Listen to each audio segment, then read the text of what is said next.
with this course, there was no doubt in my mind I was going to get a job. That's it. It had to happen because I've spent $6,000. I started it when I was 18 and I started to transition into tech when I was 23. Is that I'd felt that the fitness industry has become really sexualized, and if you wanted to really pursue fitness, there's a pressure on you to, especially as a woman, to really sexualize yourself. But the problem is with personal training, as some viewers may know, it's very hard to be credit checked and to get things like mortgages. I decided to take the leap and do a full stack web developer course.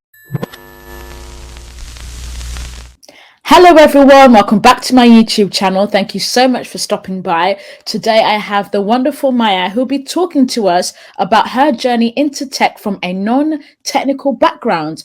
So she started off her career as a personal trainer and now she's working as a technical analyst. So thank you so much, Maya, for coming on to my YouTube channel to share your story and hopefully inspire others. Thank you for having me. My pleasure to be here. This is exciting. I've been wanting to talk about my journey from, like you say, personal training all the way to here for a while, but I just haven't found the right medium until now. So excited to get into it with you. Tell me a bit about yourself, what you do and the industry/sector you work in. I am the technical analyst of the very new analytics department at an ad agency. Before I started back in April 2022, there was no analytics department.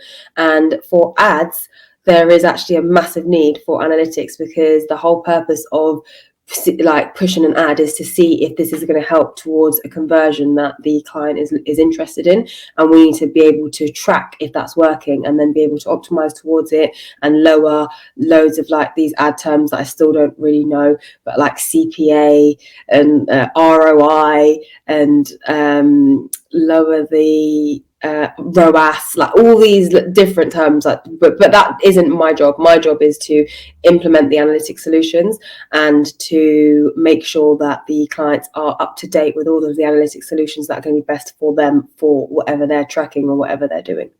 Awesome. You also have a podcast. Tell us a little bit about that.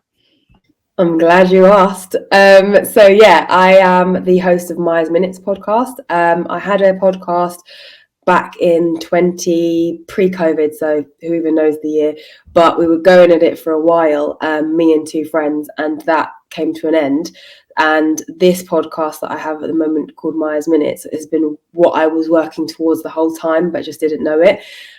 It's different series of episodic content, and every series has like an overarching topic and a guest who will be there for the entire series of like 4 to 5 episodes speaking all about this topic, and each episode tackles something different. And I wanted it to be series because I hate listening to podcasts and you just literally get like a snapshot of the topic or the person or something, and then you can't really engage further because there's nowhere else to go. So I'm very demanding when it comes to information. I need a lot, and I like to get to know a person via whatever media, such as podcasts or interviews or whatever. So it's really, really nice. The first series was about fertility awareness and menstruation and postpartum. The second series is about politics, and the third series, which is currently being released, is about my guest's journey to navigating marriage, divorce, a second marriage, and a blended family when she comes from a immigrant background. I think it's the main consensus of my podcast, and something that ties every topic together, as I say in the tag, is it's something that's important to me and my people, and by my people I mean underrepresented women. Awesome. I love that. And it just goes to show, personal training, technical analyst, but it's also good to see that you have a life outside of technology. So thank you very much for sharing that, and details will be listed in the description below. So that leads us on to our second question. Talk about your journey from secondary school, being a school leaver, to your current career. my family moved from East London, where the schools were not very desirable. I know East London is very gentrified now, but it wasn't when I was younger.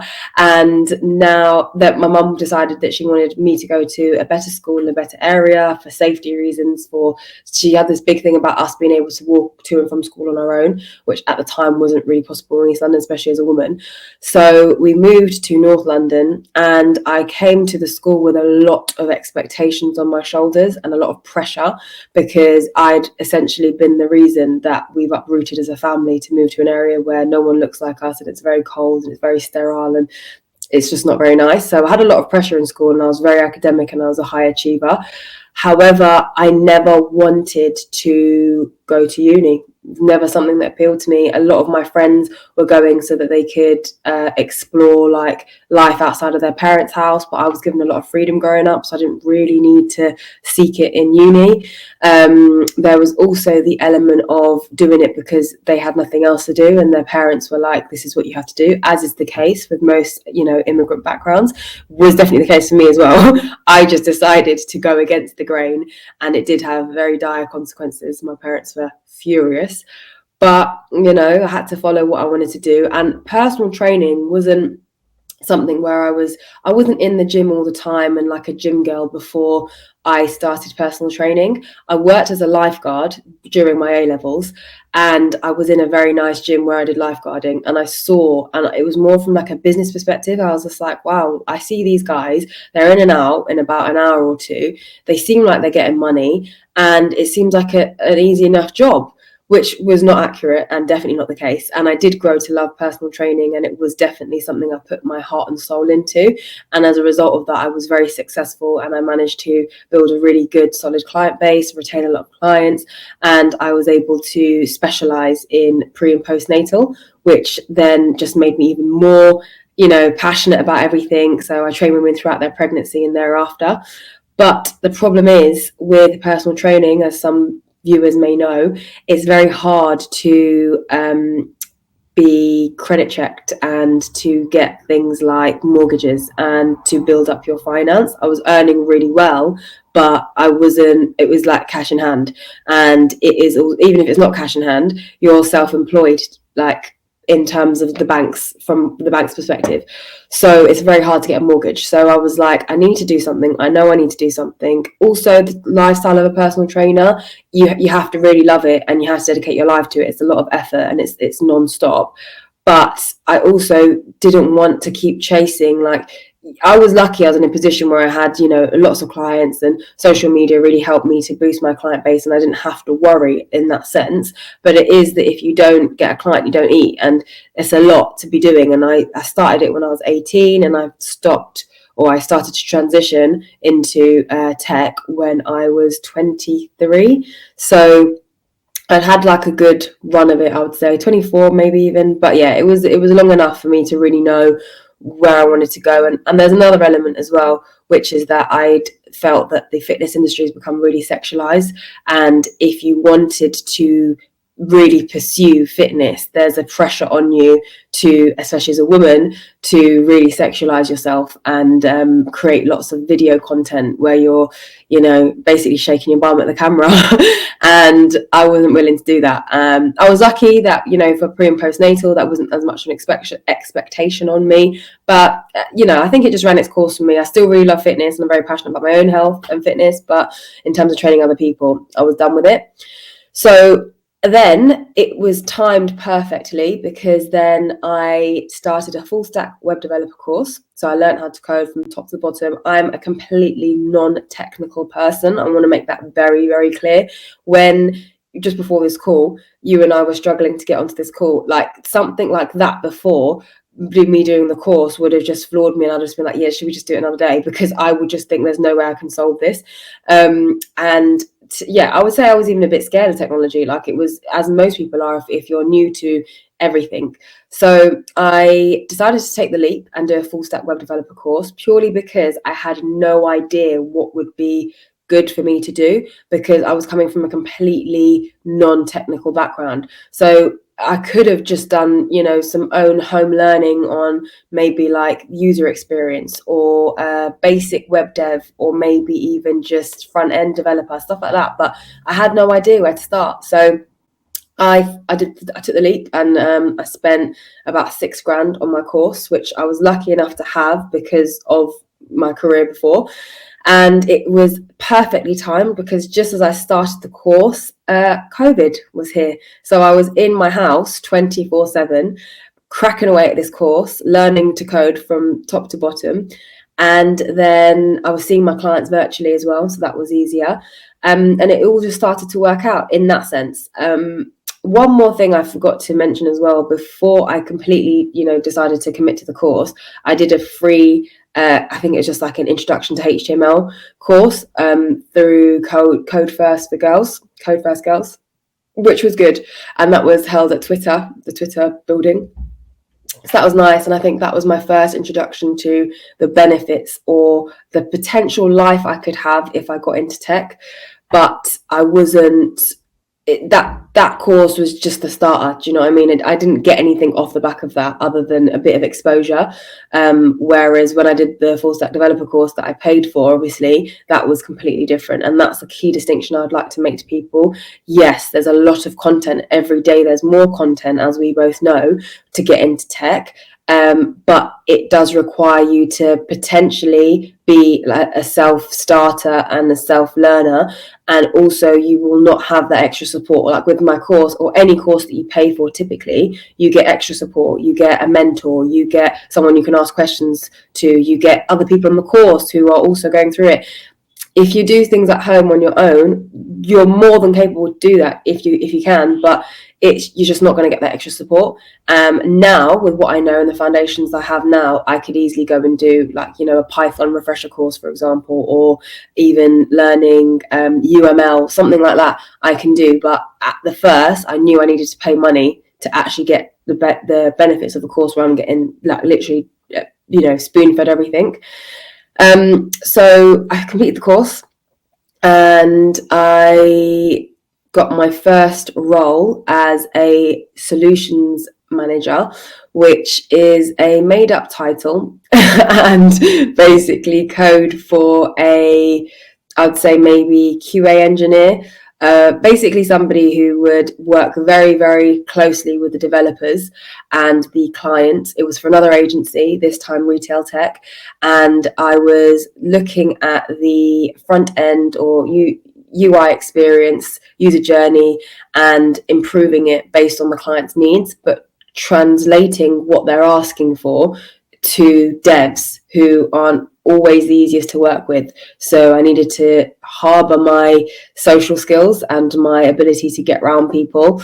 And I also needed to be a bit more diplomatic with how I wanted things. In a tech-related agency, friendship is definitely a currency. So if you can make friends with the devs, that's going to be a massive, massive help to you. I did go through the course probably until about my last project, where I'm thinking, okay, cool, I'll just be a dev after this. But I wasn't thrilled with the idea because personality-wise, that doesn't suit me as much. I have the skills, I can code. I'm a bit rusty now, but if I needed to, I could. But it just doesn't suit me as a person. I'm very outgoing, I'm very social, I enjoy that element, and I'm very, very communicative. And I think that's something that's not really promoted or shown about the tech industry. People think it's just people who are typically quite antisocial and struggle in like social environments, and therefore it's something to be scared of, and we can't go near, we can't access it. I think tech is seen as very inaccessible. And it is typically, but when you have other roles like my role, which is a technical analyst, my role is literally to make it more accessible by communicating each party's needs and explaining things to people. So after I did a stint at that first role, which was a very good it was my first 9 to 5, and it was also my first tech role. It was good because it showed me exactly what I don't want in a longer term role, but it also taught me some good practices about how I think the things I learned were more about corporate world rather than tech specific corporate world, or tech specific worlds industry. And after reaching my end there, which was only less than a year, I think it was about 8 months, I decided to apply to this role that I'm in at the moment. And this is a technical analyst role, and I have aims in the future, in within 10 years, of becoming a solutions architect. Just really harnessing the communication skills again. Like, I really am good, probably because of my personal training. I'm very good at motivating people and empowering people to get to where they need to be within the team or wherever. And that is the basis of social architecture, of solution architecture. Obviously, there's a lot more, and you need to have a lot more skills and stuff, which I'm working on. But this role as a technical analyst is like the feeder into that role. I'm really, really happy about where I am. I love my company. I love the people I work with. It's a very collaborative environment. And I think it's interesting because personally, my experience has been wonderful, but I don't know if that's because of the position I've come in at, and because tech professionals or specialists are typically quite revered in non-technical companies. In places where there's every other person is a dev, then it's not as special. But when you're somewhere where nobody really is technical and you're a little bit technical, people just are really, really helpful. No, I absolutely love the journey. I think what I love is sort of the integrity of who you are as a person. You've got these skills, you've got these personalities, you've got these traits, and regardless of what the industry is or what the job is, you're able to express them in different ways. So obviously you've got good interpersonal skills, you're able to speak to people, and you're able to exercise that, pardon the pun, through being a personal trainer. And I've never, whenever I thought personal trainer, like you said, in terms of the sexualization of women, I always think like, the gym babes and the butt workouts and whatever, but I didn't necessarily think about post and prenatal care, which is like amazing. And obviously it's something that people should explore outside of social media type of personal training. So I absolutely value that, and that's amazing. Especially as with your podcast, you do talk a little bit sort of about feminine, female hygiene, and stuff like that. So it's really good to see you express your passion for looking after women in different various ways.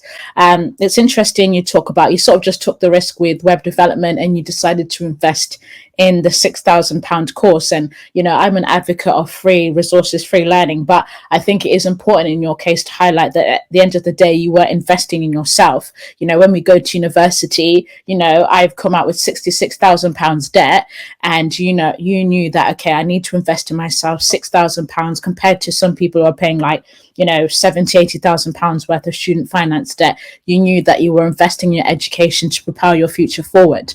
And Jen, also sort of, you were able to explore the tech side of things before you decided to make that financial commitment, which is like really good to hear.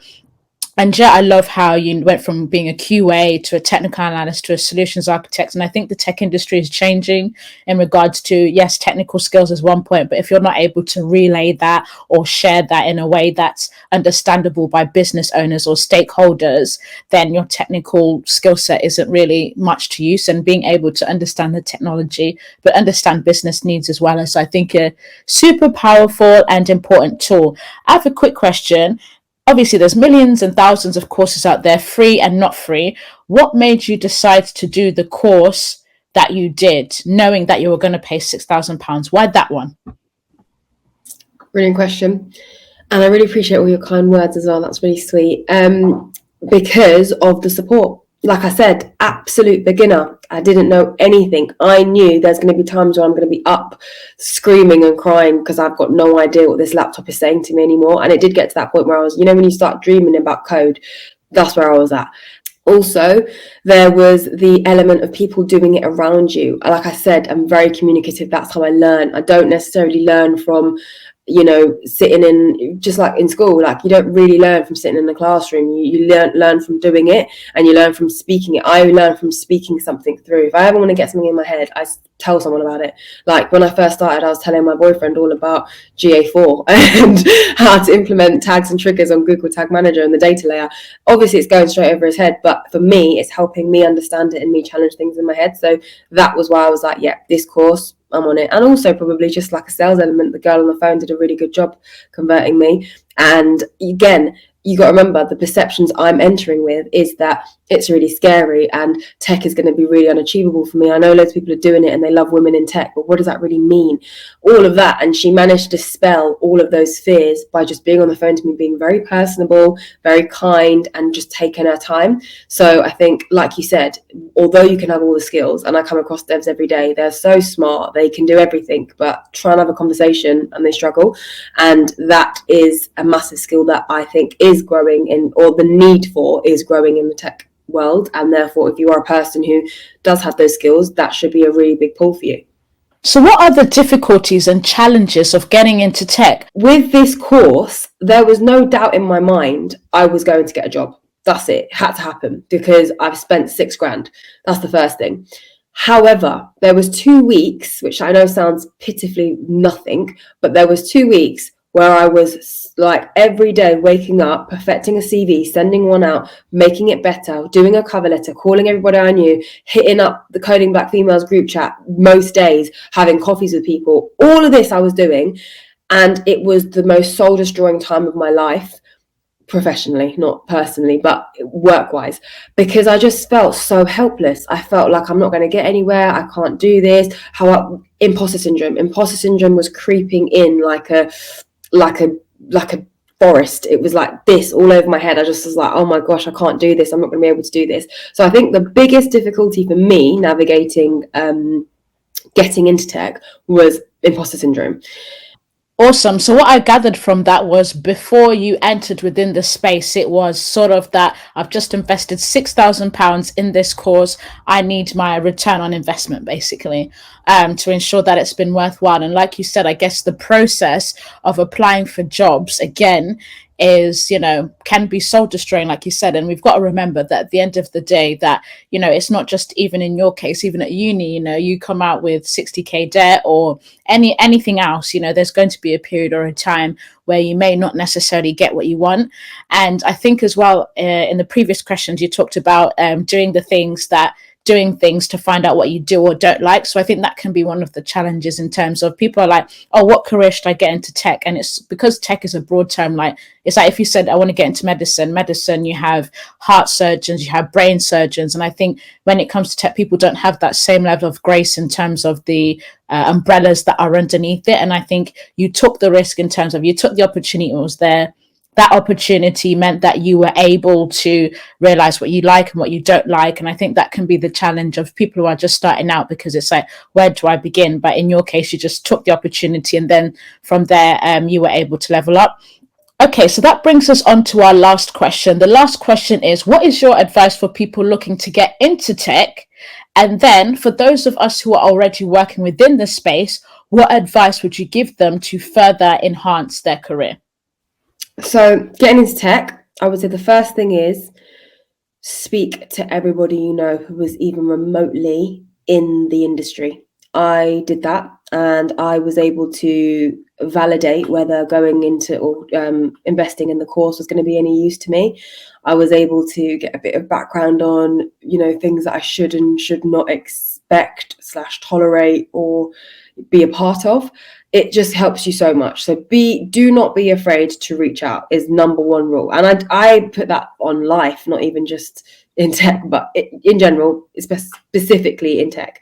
The second thing I would say is don't be too choosy. Like I always say to people around me, where you start is not where you're going to end up.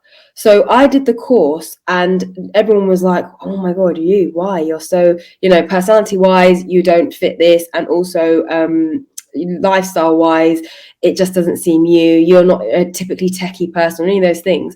I didn't ever think whilst I was doing that course, or for not really moving, past halfway, that I was going to be a dev and that was going to be my only option.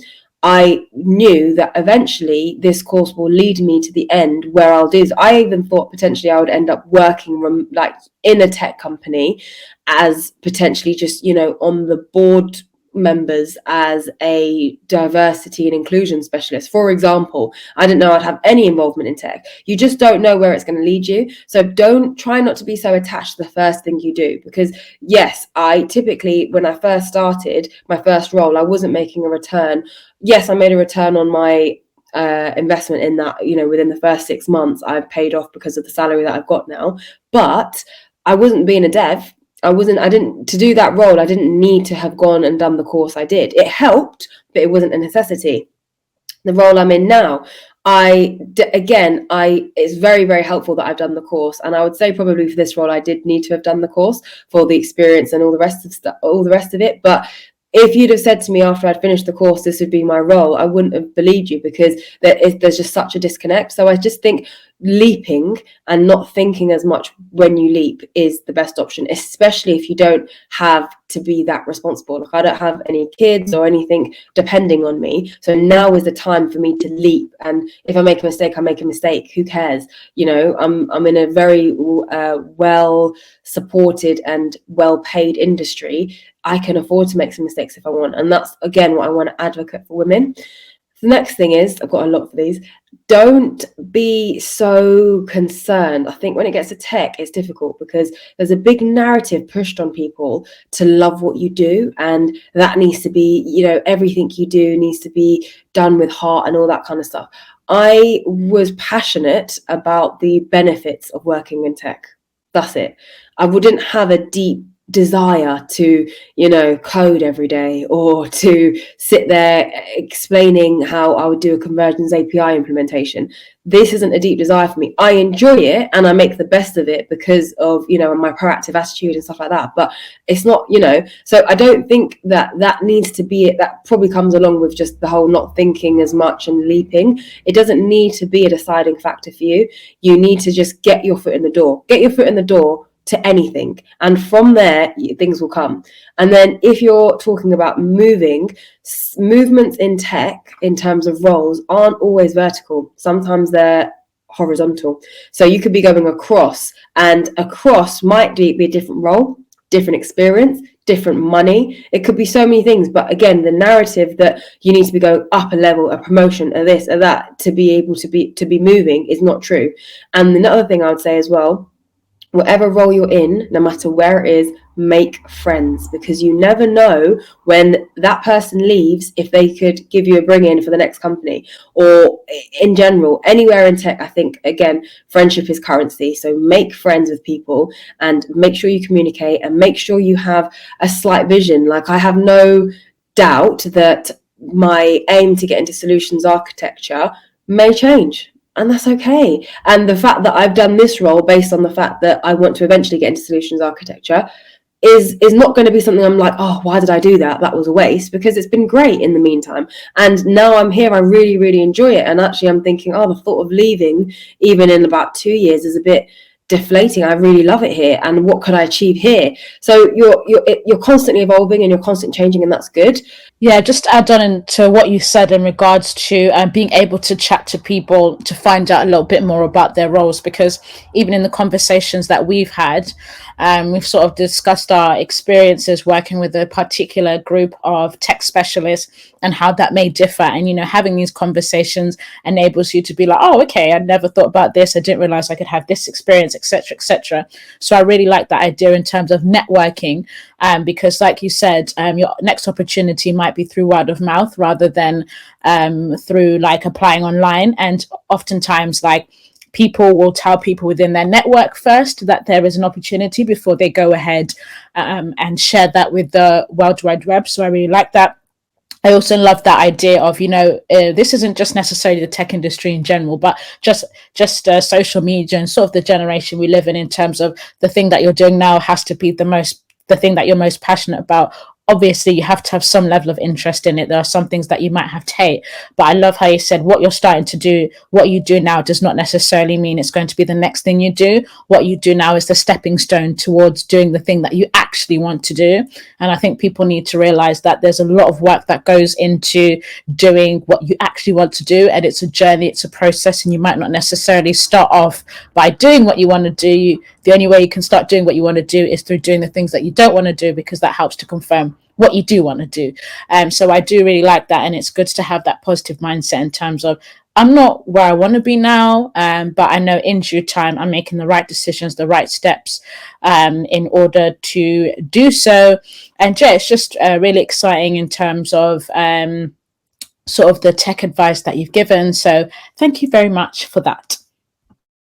Thank you so much, Maya, for joining me in this interview. You shared some amazing and insightful experiences. I absolutely loved how you talked about, your experience as a personal trainer for post and prenatal care. That was like lovely to hear. Your experience sort of, investing in yourself and taking that risk and spending that £6,000 for a course that has literally changed your life, and sort of your excitement towards your career trajectory and utilizing the opportunities you have now to get closer to where you want to be. So thank you so much, Maya, for joining me on my YouTube channel. If you like this video, then make sure you follow me, and also you follow Maya on Instagram. Her details will be linked below. As you can see, her logo is also on this video.